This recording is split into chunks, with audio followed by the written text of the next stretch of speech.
Sorry, আজকে আবার বারবার আসবো। লাভ অ্যান্ড সরো, লাভেলো লাভ অ্যান্ড সরো আজকে চলছে।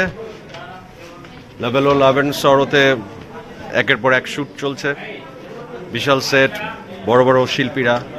আজকে যে শিল্পী আমার সাথে এক্ষুনি বসলেন, তিনি আমার অত্যন্ত প্রিয় একজন শিল্পী, মেহের আফরোজ শাওন।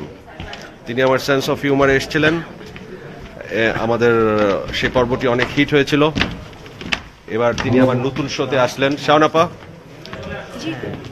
ফেসবুক লাইভে আমরা আছি, আপনি একটু শুভেচ্ছা যদি দেন। হ্যালো, কেমন লাগলো এই শোতে এসে? আপনি তো আগের শোতেও এসেছিলেন আমার। এই শোটা একদম অন্যরকম, আগের শোটার সাথে কোনো মিল নাই।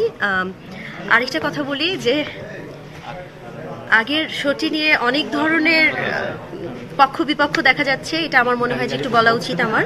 অনেক ধরনের কথা হচ্ছে। জয় অনেক বিব্রতকর প্রশ্ন অনেককে করে, ফান করে অনেক কিছু করে, আমাকেও করেছিল। আমার যা জবাব সেটা আমি অনুষ্ঠানে দিয়েছিলাম, এবং সেই জবাবটা আমি মনে করি যে প্রশ্নের জবাব যদি আমার কাছে মনে হয় প্রশ্নটা বিব্রতকর, তখনই কাট করে দিয়ে বলা উচিত যে না, এই প্রশ্নের জবাব আমি দেব না। তো আমার জবাবটুকুন আমি অনুষ্ঠানে দিয়েছিলাম, এবং জয় সেই অনুষ্ঠানেই আমার কাছে ক্ষমা চেয়েছে আমাকে বিব্রত করে একটি প্রশ্ন করবার জন্য। সেজন্য জয়ের উপর আমার কোনো ক্ষোভ নেই, যেই কারণে আমি দ্বিতীয়বারের মতো তার অন্য একটি প্রোগ্রামে এসেছি, এবং এই প্রোগ্রামটা একদম ভিন্ন ধরনের। এখান থেকে কেউ যেন ওই ধরনের একটা হাইপ যেন কেউ এক্সপেক্ট না করে, এবং এটা আপনাদের অনেক ভালো লাগবে, মনটা ভালো করে দেবে। থ্যাংক ইউ ভেরি মাচ শাওনাপা, থ্যাংক ইউ। Thank you.